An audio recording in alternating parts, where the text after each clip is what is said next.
Well, you already know about the new legislation that's going into effect in a few days that's going to give CASA the opportunity to serve so many more foster kids in our county. But I want to take a minute to tell you about two of those kids that your donation supports.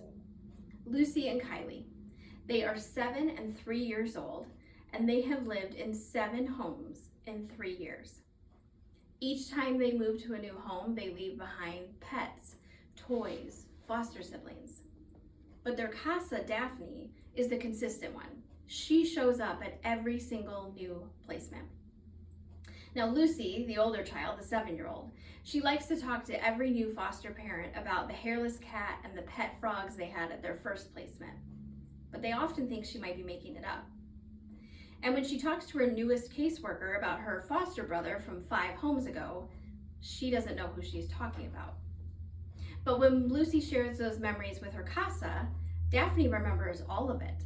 She can even pull up a photo of that hairless cat on her phone, and she helps Lucy remember when she went skating with that foster brother. Lucy isn't making up stories.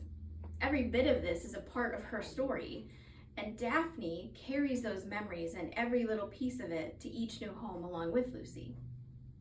To be honest, it's been very hard for Daphne to watch these girls get moved so often, and she can often feel very discouraged about a system that seems to be failing these girls.